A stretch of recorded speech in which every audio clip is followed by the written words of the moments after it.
जय हिंद स्टूडेंट्स। तो हम आ गए हैं चैप्टर नंबर 1 के साथ इसके कुछ इंपॉर्टेंट इमेजेस को लेके, क्योंकि इमेज बेस्ड क्वेश्चन बहुत ज्यादा आते हैं आपके, ठीक है ना। तो सबसे पहले आपका ये वाला आपका इमेज है। अब इस इमेज में बेटा आपको ये पता होना चाहिए कि ये इमेज किसने बनाई थी। तो ये इमेज बनाई थी किसने? फ्रेडरिक सोरियो ने। और कब बनाई थी? 1848। अगर हम बात करें, यहाँ पे आपको सबसे पहले दिख रहा होगा नीचे बहुत सारी कंट्रीज अपने फ्लैग लेके मार्च कर रही हैं। तो ये जो कंट्रीज हैं, सबसे आगे दो कंट्रियां हैं, उनके फ्लैग्स हैं, वो कौन सी है बेटा? वो है यूएसए एंड आपका स्विट्जरलैंड। बिकॉज उस टाइम पे बहुत ही कम कंट्रीज थी जो कि नेशन स्टेट्स थी, ठीक है। तीसरी चीज अगर हम बात करें इस इमेज के बारे में, तो ये इमेज क्या है? यूटोपियन है। यूटोपियन का मतलब याद रखना बेटा, बहुत इंपॉर्टेंट है। यूटोपियन का मतलब क्या होता है? ड्रीम। तो यूटोपियन मतलब ड्रीम, क्योंकि उस समय पे जब ये इमेज बनाई गई थी उस समय पे कोई भी नेशन स्टेट ज्यादातर नहीं हुआ करते थे, और उस समय ज्यादातर मोनार्की हुआ करती थी। तो ये इमेज उस समय बनाई गई कि ड्रीम के फॉर्म में, कि भैया आगे जाके ये सब चीजें हो सकती हैं, ठीक है। बहुत सारे नेशन स्टेट्स हो सकते हैं, राइट्स मिलेंगे लोगों को, ओके, ठीक है। अगर हम बात करें आगे, आपको यहाँ पे इमेज में दिख रहा होगा ऊपर जीसस क्राइस्ट दिख रहे हैं, और उनके सराउंड कौन है? बहुत सारे एंजल्स है जो बता रहे हैं कि यहाँ पे भगवान ने भी मंजूरी दे चुके हैं, ओके, ठीक है। अब आपको देखोगे यहाँ पे, तो जो आपकी यहाँ पे इमेज के बीच में कौन है? यहाँ पे आपके कौन है? Statue of liberty. अब बेटा स्टैच्यू ऑफ लिबर्टी में देखेंगे आप, एक हाथ में उनके चार्टर ऑफ मैन राइट्स है, ठीक है, और दूसरे हाथ में क्या? उनके टॉर्च ऑफ एनलाइटमेंट, जो कि ये बता रहा है कि आगे चल के बहुत सारे नेशन स्टेट्स हो जाएंगे। और साथ ही साथ आपको क्या दिख रहा होगा? आपको दिख रहे हो बहुत सारे स्वॉर्ड्स, तलवारें, मुकुट, ठीक है, राजगद्दियां यहाँ पे है। इसका मतलब क्या है? जो कि मोनार्की थी अब वो खत्म हो जाएगी, इमेज में ये बताने की कोशिश की जा रही है। तो बेटा ये इमेज में कौन है? ये इमेज में हमको कौन दिख रही है? नेपोलियन है ये, ठीक है। अब नेपोलियन को यहाँ पे पोस्टमैन दिखाया गया है, क्योंकि जैसे पोस्टमैन होता है, अगर उसके बैग कहीं से फट जाए तो उसके बेटा क्या होंगे? लेटर सब गिर जाएंगे। उसी तरह जो नेपोलियन था उसने फ्रांस के ऊपर अपना क्या? मोनार्की तो स्टैब्लिश किया था, लेकिन उसने फिर क्या कोशिश करी? बाकी यूरोपियन स्टेट्स में क्या करे? मोनार्की फिर से स्टैब्लिश करने की कोशिश करी। लेकिन उसके चलते क्या हुआ? उसकी बहुत सारी बैटल्स हुई होंगी, उन बैटल्स में उसको क्या हुआ? उसको हार मिली होगी कहीं कहीं पे, और जहां पे भी वो हारता था उसकी टेरिटरी को उससे छीन लिया जाता था। तो यहाँ पे ये बताया गया है कि उसके बैग से उसकी टेरिटरीज निकलती जा रही है, मतलब उसके हाथ से उसकी टेरिटरीज निकलती जा रही है, बिकॉज वो क्या कर रहा है? वो लड़ाइयों में हार जा रहा है। और यहाँ पे एग्जाम्पल दिया है क्या? War of lipsing, okay. तो इस इमेज की बात करने से पहले बता दूं कि पहले बर्बन डायनेस्टी हुआ करती थी, फिर क्या हुआ? फ्रेंच रेवोल्यूशन हुआ, ठीक है, और उसके बाद डेमोक्रेसी स्टैब्लिश होने की कोशिश हुई, लेकिन बीच में कौन आ गया था? नेपोलियन बोनापार्टे, जिसने क्या कर दिया? मोनार्की रूल को स्टैब्लिश कर दिया। फिर उसने फ्रांस में ही नहीं, फिर बाकी अलग अलग यूरोपियन स्टेट्स में जाता था, यूरोपियन कंट्रीज में जाता था, और वहां पे कोशिश करता था वहां पे भी मोनार्कियल रूल लग जाए, लेकिन लोगों को ये बिल्कुल पसंद नहीं आया। तो ये इमेज आपकी जो है ये जर्मनी की, जहां पे जो पीपल आर नॉट वेलकमिंग किसका? Napoleon Bonaparte. तो people are not welcoming Napoleon Bonaparte, उनको पसंद नहीं है कि वो यहाँ पे भी आके क्या करे? मोनार्कियल रूल को स्टैब्लिश करे, ओके। नेक्स्ट इमेज पे, तो ये नेक्स्ट इमेज जो है बेटा ये बता रहा है कंजर्वेटिज्म के बारे में। अगर आप देखोगे यहाँ बहुत सारे लोग कॉन्फ्रेंस टेबल में बैठे हैं, और आपको पता ही है अगर कॉन्फ्रेंस टेबल के पास बैठते तो लोग डिस्कशन करेंगे, बट आप एक चीज देखिए, इनके मुंह पे क्या लगी हुई है? पट्टी लगी हुई है, मतलब ये डिस्कशन नहीं कर सकते, इनको साइलेंट रहना है। क्यों? बिकॉज उस समय किनका रूल था? मोनार्कियल रूल था। कंजर्वेटिव्स कौन थे? वो सिर्फ किनकी बात मानेंगे? जो भी हमारा किंग बोलेगा। यहाँ पे किंग की परमिशन के बगैर कुछ भी बोल नहीं सकते, ठीक है।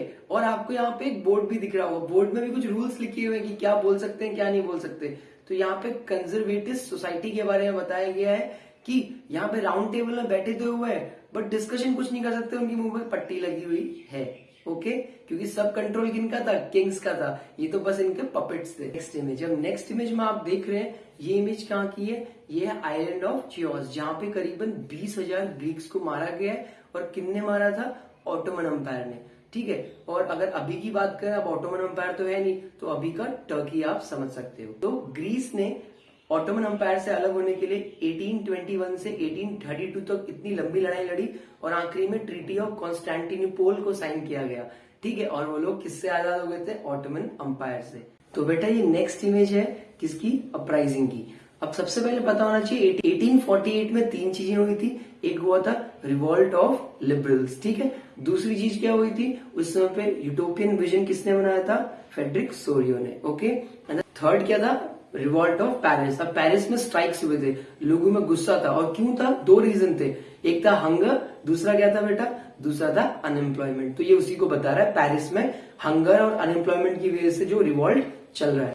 तो बेटा ये इमेज ही बहुत ज्यादा इंपॉर्टेंट है आपके लिए, ठीक है। अगर हम बात करें यहाँ पे, ये 1848 का जो रिवॉल्ट था लिबरल्स का, तो यहाँ पे वो बताया जा रहा है कि लिबरल्स क्या थे, प्रूशिया के राजा के पास चले गए, ये बोलने के लिए कि जैसे फ्रांस में मोनार्कियल, जैसे फ्रांस में कॉन्स्टिट्यूशनल मोनार्क को लेके आया, वैसे ही हमारे यहाँ पे भी कॉन्स्टिट्यूशनल मोनार्क को लेके आइए, ठीक है। और आप देख रहे हैं ये जो पार्लियामेंट है, इसके अंदर सबसे ऊपर जर्मेनिया की तस्वीर लगाई गई है, और ये पहली बार जर्मेनिया की फोटो लगाई गई थी, ठीक है।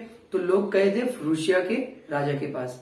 अच्छा, अब अगर आप देखेंगे यहाँ पे जो लोग नीचे बैठे हैं वो सब आदमी हैं, और सब ऊपर जो बैठे हैं वो वुमेन्स है। तो इसका मतलब ये है उस समय में वुमेन्स का डिस्कशन और वोटिंग का कोई अधिकार नहीं था, नीचे सब आदमी लोग बैठे हुए हैं, ठीक है, ओके।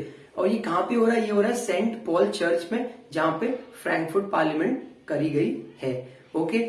लेकिन ऐसा कुछ हुआ नहीं जैसा लिबरल ने सोचा था कि इनके लिए नियम कानून बनाए जाएंगे, यहाँ पे कॉन्स्टिट्यूशनल मोनार्क लेके आएंगे। वहां पे क्या किया, प्रूशिया के राजा ने अपने सैनिकों द्वारा इनको बुरी तरह मार पीट के वहां से भगा दिया। तो ये नेक्स्ट इमेज में क्या है, यहाँ पे जर्मेनिया को बिल्कुल एग्रेसिव दिखाया गया है, ठीक है। यहाँ पे आप पीछे देख सकते हैं, यहाँ पे जर्मनी की एक नदी भी बह रही है, ठीक है। तो यहाँ पे उनके हाथ में क्या है, तलवार है, किनके, जर्मेनिया। आते हैं अब नेक्स्ट इमेज में। तो ये नेक्स्ट इमेज आपको दिख रही है, यहाँ पे दो इमेज दिख रही होंगे आपको, ठीक है। सबसे पहले हम करते हैं वाली इमेज के बारे में बात। जो यहाँ पे जो जर्मेनिया है उसको बहुत अच्छे से करना जरूरी है, एग्जाम में आता है कि आप देखेंगे जर्मेनिया के सामने क्या पड़ा हुआ है, जर्मेनिया के सामने क्या है, चेन टूटी हुई, जिसका मतलब जर्मेनिया फ्री है, वो किसी भी कंट्रोल में नहीं आ सकती है, ठीक है। अब दूसरी तरफ आप देखेंगे जर्मेनिया की देखो ईगल प्लेट भी लगी है, इसका मतलब क्या है, जर्मेनिया के पास बहुत स्ट्रेंथ है, ओके। आप एक हाथ में देखोगे जर्मेनिया के स्वॉर्ड है, मतलब she is ready to fight. और आप देखेंगे कि उनके दूसरे हाथ में क्या है, revolution of flag of liberals, ठीक है। उनके दूसरे हाथ में फ्लैग है किनका, लिबरल्स का। एक हाथ में क्या है उनके, तलवार, दूसरे हाथ में लिबरल्स का फ्लैग है। आप उनके सर पे देखेंगे क्राउन है, और वो क्राउन किसका है, ओक का। वो क्राउन किससे बना हुआ है, ओक लीफ से बना हुआ है। ओक लीव्स का मतलब क्या होगा, यहाँ पे हीरोइज्म दिखाया जा रहा है, ठीक है, कि हीरोइक कैरेक्टर दिखाया जा रहा है किसका, जर्मेनिया का, ठीक है ना, ओके।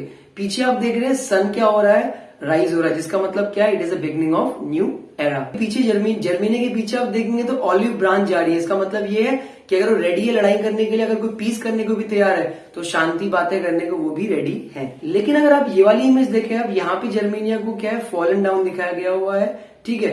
अब इसका मतलब क्या, बिकॉज 1848 में क्या हुआ था, जो हमारे लिबरल्स थे वो लोग हार गए थे, किनके सामने हार गए थे, उन लोगों को किसने हरा दिया था, कंजर्वेटिव, उनने हरा दिया था मोनार्क। कंजर्वेटिव मोनार्क्स ने क्या किया था, लिबरल्स की बातें नहीं सुनी, ठीक है, उनको मारा गया था। तो यही यहाँ पे दिखाया गया है कि Germania got defeated in front of conservative monarchs. आप देख रहे होंगे यहाँ पे राजा का मुकुट और आपको स्वॉर्ड दिख रही होगी, और जर्मनी यहाँ पे क्या है, अपने पैरों में, अपने घुटनों में, ठीक है। अब नेक्स्ट इमेज है किसके ऊपर, ये टॉपिक है इंपीरियलिज्म। इंपीरियलिज्म क्या होता है, सिंपल वर्ड्स में बताऊं कि ये वो लोग होती हैं, वो कंट्रीज हैं जो कि पावरफुल हैं, लेकिन दूसरी कमजोर कंट्री के ऊपर क्या कर लेते हैं, कंट्रोल या फिर कैप्चर कर लेते हैं उनको, उसको बोलते हैं इंपीरियलिज्म। तो अगर हम बात करें, यहाँ पे बताया गया किसके, ब्रिटेन के बारे में। ब्रिटेन एक ऐसी कंट्री थी जिसने पूरी वर्ल्ड में एक तरह से पूरा कंट्रोल किया हुआ था, ठीक है ना।